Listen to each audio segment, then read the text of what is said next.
I'd like to introduce you to our governance expert, Dr. Ishaq Hassan, who is joining us right now. Dr. Ishaq, it's an extreme honor and pleasure to have you here with us to give a further analysis on the AUC chairmanship election. Now, after a very spirited campaign, Kenya loses, and that was a campaign personally spearheaded by the President, William Ruto, the government right behind Honorable Raila Odinga, and this is the second loss for Kenya. The last time, 2017. Correct. Amina Mohammed was our candidate then. What's your analysis on this? Yeah, thank you, Brother Faiz. Yes. I used to see you when I was a young man. Thank When we you were so in the much. university on the screens, and today I'm lucky that I am with you on the studio. It's an honor to be with you here as well. Thank you very much. When we come back to the AU chairman, the AU Commission's chair's position that Kenya lost, there are a number of things that I think we fail to understand and address. That includes our way of campaigning for regional or international positions, because usually the politics that we play in country is completely different from the politics that people play outside our countries, particularly when you are looking for an international post or a regional post. Where did we fail? We concentrated a lot on shuttle diplomacy. We did not look closely into how diplomatic political campaigns are conducted. And that is the aspect where we completely lost when we were campaigning for our candidature. Number two, we did not also, when the D-Day arrived during the election process, we failed to understand how to package election tactics. We lost the election tactics where the election is coordinated in a manner that it will be round several times. When you look at the first round, Raila got 20 votes. Youssouf got 18, while Madagascar candidature got 10. Now, at that point, we knew everybody where he is, and he has already known who is his main competitor. So Madagascar was not a threat to him. But now, subsequently, you realize that Madagascar has tilted themselves towards Youssouf. Why? SADC played a game, because there are 16 countries in SADC, the South African Region Cooperation. Out of the 16, 6 probably have already voted for Raila in the first round, but 10 have come out very clearly and they voted for their candidature. And now those 10 are the ones which we were to capitalize on to make sure that they don't go on the side of Djibouti. When we failed to do that, because the calculation that we will have done is that in the first race, the first round, we will have voted at least some 5 votes we will have given to SADC to show them that we are the same closer friendly blocs, because Youssouf is backed by Francophone, Arab League, as well as the concept of the Islamic countries in Africa. And in all those leagues, the Francophone, Djibouti is a member. Arab League, Djibouti is a member. And when you say which African Islamic countries or population high or the Islamic countries in Africa, Djibouti is one of them. And therefore, subsequently, the 25 Francophone members have all didn't vote. So in other words, what you're trying to say is that yes, it's not about how capable a candidate is. No. It's about who you're allied to. Absolutely. The concept of diplomatic relationship is not friendship. Even from the time our president started the conversation in terms of campaigning, our friends. You know, when someone is your friend, you must have some binding relationship, which is they are allies in certain development issues, they are allies in security approach, they are allies in what is called political landscape, and they are able to push their agenda together. Now, the Francophone, ideally, they always approach their push as a bloc. And that has been even in the subsequent elections before even Mohamed Faki and the other previous candidate. So did we learn from the first loss? We failed. That the approach should have been different Exactly. different right now. That is what I was saying, that we never learn regional or international positions politics, because the first thing, if I will have advised them, because I have been in the regional arena and international arena for some times, and what usually transpires in the politics of region and international is that you come and bargain with the countries based on the goodies that you are going to provide. If our campaign strategy would have been based on one, country X, which is landlocked in West Africa or in the Central Africa, and you say, you can use for the next 4 years that we are holding the African Union Commission's chairperson's office, our ports, to transport your things, we will be, this country will be interested in having a relationship with you. If we will have said that it is free visa entry, free movement between my country and your country, you have already now given your part in terms of what you think you can offer as a country, because the candidature you are pushing is for Africa.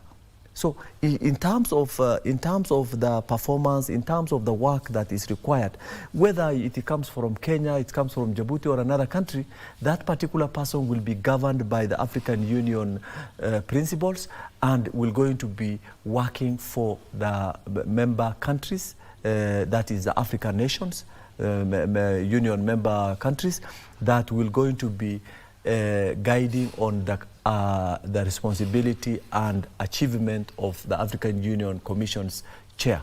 So it's not that something unique that this particular person will come up with. So what is very clear is that we couldn't play our game. We showed that we could play this game in a manner that if we make our candidate more popular, people will respond to it. Publicity does not actually play any role in diplomatic, regional, and international positions. So that's what you were trying to say earlier on. Yes. Shuttle campaigning and a different diplomatic approach was needed. We lost the diplomatic approach. Shuttle is for fun. You can't make anything. So in other words, what you're trying to say is we need to incentivize these countries. Exactly, because what other relationship do you think a country like Niger, a country like what do you call Morocco, Egypt and Zimbabwe will going to have with you?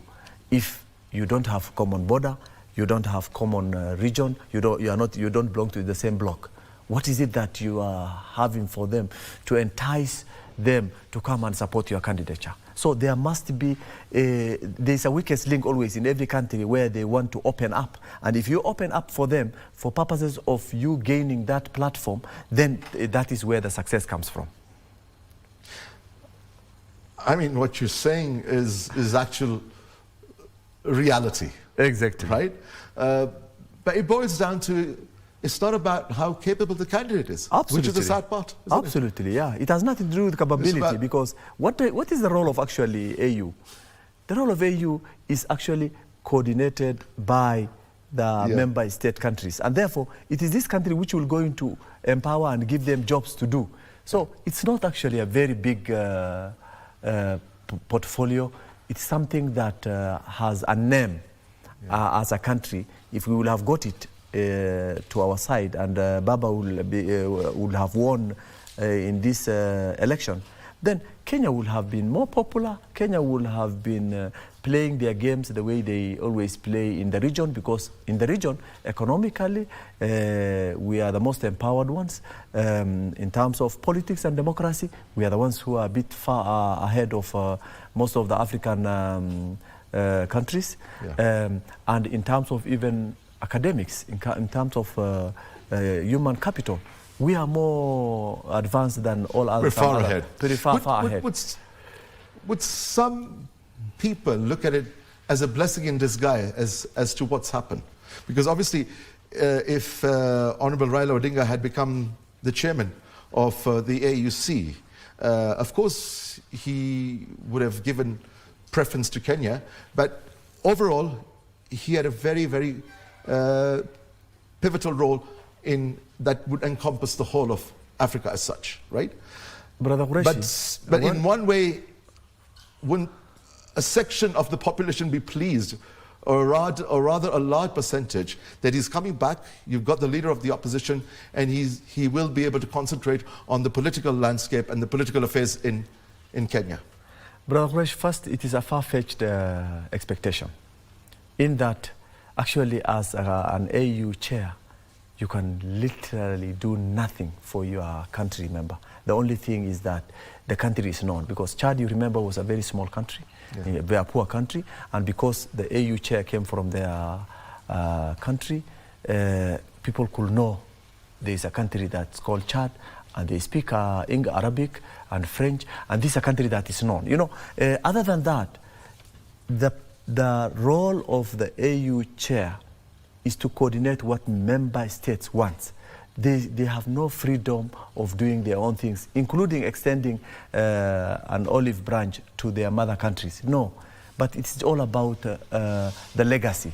Well, but when we look at, let's look at one aspect that it is very clear that he may be more impactful when he comes back home here, in terms of how he has established his political architecture, in that he has played the opposition role for a long period, and many Kenyans believe that if he will have moved away from the Kenyan politics, a vacuum will have existed, and that we have already seen when he has handed over the leadership of his party, and within even his party, people started struggles. Yeah, like I said, so some would see this as a blessing in disguise. Absolutely. And we could talk on this issue for a long time. But I extremely appreciative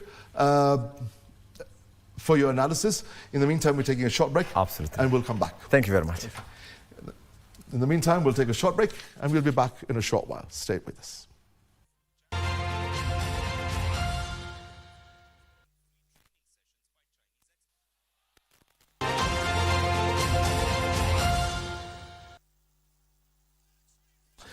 Welcome back. We'll go back to our governance expert, Dr. Isaak Hassan, and continue with the conversation.